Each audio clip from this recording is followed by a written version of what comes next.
আমি তোমাদের এর আগের দিনে মানসিক স্বাস্থ্যের উপর একটা ধারণা দিয়েছিলাম। মানসিক স্বাস্থ্য ভালো না থাকলে শিক্ষা যথাযথ হয় না। শরীরের যেমন একটা স্বাস্থ্য আছে, মনেরও তেমনি একটি স্বাস্থ্য আছে। কিন্তু দুর্ভাগ্যের বিষয়, আমরা শরীরের স্বাস্থ্য নিয়ে যতটা সচেতন, মনের স্বাস্থ্য নিয়ে আমরা অতটা ভাবি না। বন পুড়লে সবাই জানে, মন পুড়লে কেউ জানে না। তাই মনের দারুণ গহনে যে যন্ত্রণা আমাদের থাকে, সেই যন্ত্রণা আমরা বইতে থাকি। সেটাকে ট্রেস করতে না পারলে সেই মানসিক সমস্যা যেমন শরীরে পড়ে, সংসারে পড়ে, তেমনি শিশু শিক্ষার উপরও একটা প্রভাব বিস্তার করে। তাই আমাদের আজকের আলোচ্য বিষয় হলো যে শিশুর মানসিক স্বাস্থ্য শিক্ষার ক্ষেত্রে কতটা প্রভাব বিস্তার করতে পারে। আর অনুরূপভাবে আমাদের শিক্ষার ব্যাপারে যেমন বিদ্যালয় পরিবেশের একটা ভূমিকা রয়েছে, ঠিক তেমনিভাবে গৃহ পরিবেশের একটা ভূমিকা রয়েছে। তাই আজকের আমার প্রতিপাদ্য বিষয় হচ্ছে যে শিশুর মানসিক স্বাস্থ্য রক্ষায় তার গৃহ পরিবেশের কী ভূমিকা রয়েছে, এইটাই আজকে আমরা আলোচনা করব। এবং এই আলোচনা করতে গিয়ে আমরা দেখতে পাবো যে প্রথম যে দিকটি আমাদেরকে নজর দিতে হবে বা আলোকপাত করতে হবে, সেটা হচ্ছে উন্নত গৃহ পরিবেশ। একটা শিশু যখন প্রাথমিকভাবে জন্মগ্রহণ করে, তার জীবনের প্রাথমিক গুরুত্বপূর্ণ অভিজ্ঞতাগুলো সে গৃহ পরিবেশেই সঞ্চয় করে থাকে। গৃহ পরিবেশ থেকে শিশুরা ক্রমশ বড় হয়ে ওঠে। তাই শিশুর মানসিক স্বাস্থ্য রক্ষা করতে গেলে পরিচ্ছন্ন সঙ্গত পরিবেশের প্রয়োজন রয়েছে। মানসিক স্বাস্থ্য রক্ষায় উন্নত গৃহ পরিবেশ এই কারণেই দরকার, কারণ শিশু তার জীবনের বা সময়ের অধিকাংশ সময়টা উন্নত গৃহ পরিবেশে থাকে। তাই গৃহ পরিবেশকে যথাযথ, পরিচ্ছন্ন, সঙ্গত এবং নিরপেক্ষ হতে হবে। এরপর আমরা দেখব গৃহ পরিবেশের একটা অন্যতম উপাদান হচ্ছে পারিবারিক শান্তি। যে পরিবারের শান্তি নেই, সে পরিবারের শিশু কখনো সুস্থভাবে বেঁচে থাকতে পারে না। আর পরিবারের ব্যক্তিদের মধ্যে যদি বিবাদ বিসম্বাদ লেগে থাকে, সেটা শিশুর মানসিক স্বাস্থ্যহানি ঘটাতে পারে, যেটা পরবর্তীকালে তার শিক্ষা, তার স্বাস্থ্য সবেতেই প্রভাব বিস্তার করে। পরিবারের বিভিন্ন ব্যক্তির মধ্যে এর জন্য মধুর সম্পর্ক রাখতে হবে। পরিবারে একে অপরের বক্তব্যকে শুনতে হবে, একে অপরের বক্তব্যকে গুরুত্ব দিতে হবে, এবং একে অপরের বক্তব্যকে যদি আমরা গুরুত্ব দিই, একে অপরকে যদি আমরা মান্যতা দিই, তাহলে পারিবারিক শান্তি বজায় থাকবে। এবং এই যে পারিবারিক শান্তি, এই পারিবারিক শান্তি শিশুর মানসিক স্বাস্থ্যকে সঙ্গত এবং সুসংগত করবে। এবং পরিবারের দুই প্রধান হলেন বাবা মা। তাই শিশুর মানসিক স্বাস্থ্য রক্ষার ক্ষেত্রে পিতামাতার ভূমিকা যথেষ্ট গুরুত্বপূর্ণ। গৃহ পরিবেশের শিশুর প্রতি পিতামাতার আচরণ তার জীবনকে বিশেষভাবে প্রভাবিত করতে পারে। এক্ষেত্রে পিতামাতার উচিত হচ্ছে শিশুর প্রতি আচরণে একটু নির্দিষ্ট মান বজায় রাখা। আমরা যদি শিশুকে মানুষ করার ক্ষেত্রে বাবা মার মধ্যে দেখি কখনো অতিরিক্ত শাসন, কখনো অতিরিক্ত সোহাগ এই ধরনের করেন, শিশুর অন্যায়কে প্রশ্রয় দেন, অথবা শিশুর ওপর অতিরিক্ত তর্জন গর্জন নির্মম আচরণ করেন, তাহলে শিশু মানসিকভাবে ভেঙে পড়বে, তার মানসিক কাঠামোটা ভেঙে পড়বে, যেটা তার শিক্ষাকে প্রভাবিত করবে। এই জন্য শিশুকে মানসিকভাবে সুস্থ রাখতে গেলে পিতা মাতাকে নিরপেক্ষ দৃষ্টিভঙ্গি নিয়ে এগিয়ে যেতে হবে। স্নেহশীলা বাবা মা, স্নেহশীলা জননীর মতো এগিয়ে যেতে হবে মাকে, তবেই শিশুর মানসিক স্বাস্থ্য রক্ষা পাবে।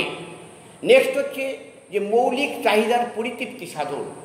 প্রত্যেকটা শিশুকে সুস্থ রাখতে গেলে আমাদের যে ফান্ডামেন্টাল নিডসগুলো রয়েছে, মৌলিক চাহিদাগুলো রয়েছে, সেই মৌলিক চাহিদাগুলোর দিকে নজর দিতে হবে।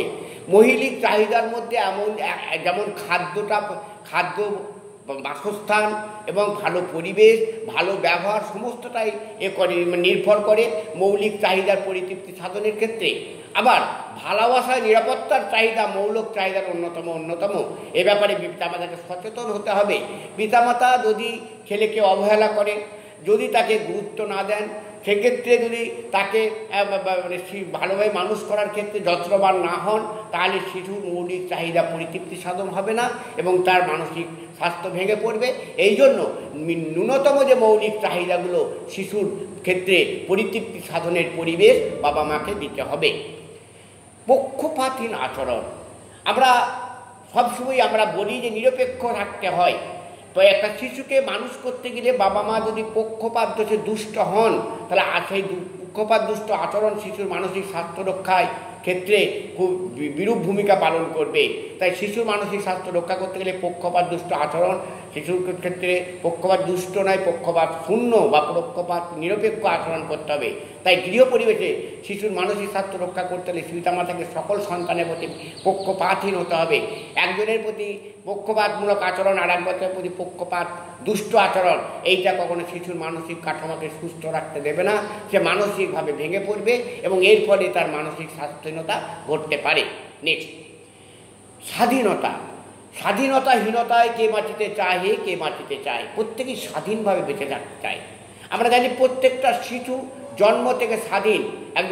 একজন দার্শনিক বলেছিলেন, তার শিশুর মানসিক স্বাস্থ্য রক্ষা করতে গেলে গৃহ পরিবেশের উচিত হলো শিশুরা যাতে স্বাধীনভাবে নিজেদের মতামত প্রকাশের সুযোগ পায় সেই বিষয়ে লক্ষ্য রাখতে হবে এবং যাতে তার মতামতকে গুরুত্ব দেওয়া হয়। আমরা সাধারণত গৃহ পরিবেশে শিশুকে গুরুত্ব দিই না, তার মতামতকে গুরুত্ব দিই না। সে কোনো মত প্রকাশ করতে গেলে তাকে আমরা দমিয়ে দিই। এটা কখনো করা যাবে না।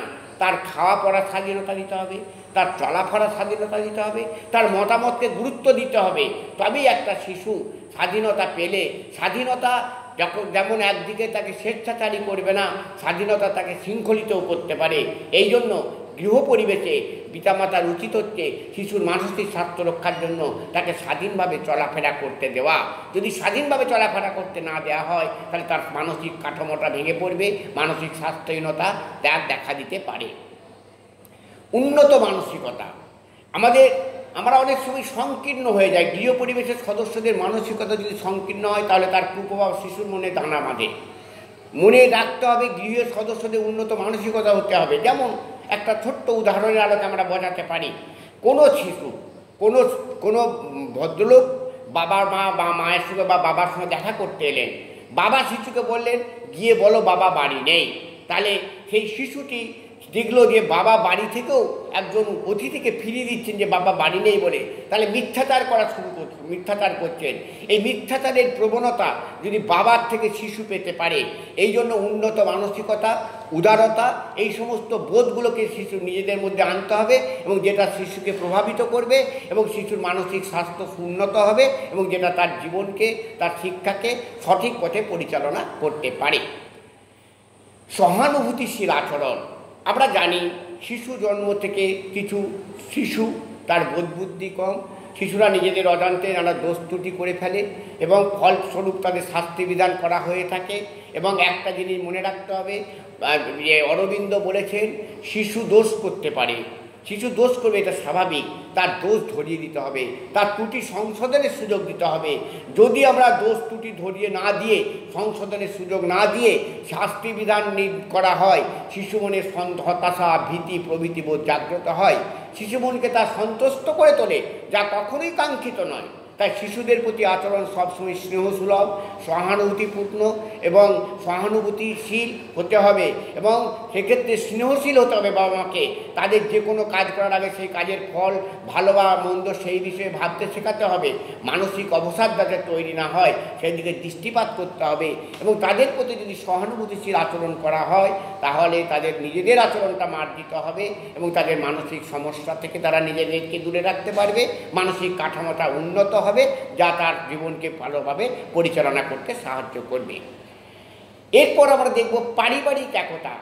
যে বাড়িতে একতা নেই, একে অপরের মতামতকে গুরুত্ব দেয় না এবং যে বাড়িতে আমি করি এগিয়ে যায়, আমি নই আমরা, এই মানসিকতার দ্বারা যদি প্রথম থেকেই শিশুদের মানসিক স্বাস্থ্য তৈরি হয় তাহলে অবশ্যই সে মানসিক স্বাস্থ্যের বিকাশ ও ফলপ্রসূ দীর্ঘায়িত হবে। আমরা অনেক সময় দেখি পরিবারের এক সদস্যের সঙ্গে আর একটা সদস্যের কোনো মিল নেই। জুনিয়ররা সিনিয়রদের মান্যতা দিচ্ছে না, আবার সিনিয়ররা জুনিয়রদের মতামতকে গুরুত্ব দিচ্ছে না এবং পারিবারিক সবসময় বিবাদ বিসম্বাদ লেগে আছে, একে অপরের সঙ্গে তর্কে জড়িয়ে আছে। আবার বাবা মা একে অপরের দ্বারা ডিভোর্সি, একে অপরের মতামতকে গুরুত্ব দেয় না। এই ধরনের একটা বিশৃঙ্খল পরিস্থিতি যেটা পারিবারিক একতার পরিপন্থী, তা শিশুর মানসিক স্বাস্থ্যকে নষ্ট করতে পারে। তাই শিশুর মানসিক স্বাস্থ্য রক্ষা করতে গেলে গৃহ পরিবেশে পারিবারিক একতা একান্তভাবে প্রয়োজন। এবং এইভাবে আমরা বিভিন্ন তথ্যের ভিত্তিতে আমরা এই সিদ্ধান্তে আসতে পারি যে উন্নত গৃহ পরিবেশ, সুশৃঙ্খল মৌলিক চাহিদা পূরণের পারিবারিক পরিবেশ, নীতিপরায়ণ আদর্শবান পিতামাতা, শিশুর স্বাধীনতা, উদার মানসিকতা, এইগুলো সাধারণত একটা শিশুর মানসিক স্বাস্থ্যকে উন্নত করতে পারে। তবে সবশেষে একটা জিনিস মনে রাখতে হবে যে বাবা মাকে এ ব্যাপারে সযত্ন হতে হবে। শিশু যে পরিবেশে মানুষ হচ্ছে, সে পরিবেশে অধিকাংশ সময় থাকতে সেই পরিবেশের মান, সেই পরিবেশের মর্যাদা, সেই পরিবেশের নীতিপরায়ণতা এইগুলো থাকতে হবে। না হলে সেই শিশুটি নিশ্চিতভাবে বিপথে যেতে পারে এবং শিশুর মানসিক কাঠামোটি নষ্ট হতে পারে। এটা তার শিক্ষা, তার স্বাস্থ্য সমস্তগুলোকে বিপন্ন করতে পারে। কমিউনিটি হলো।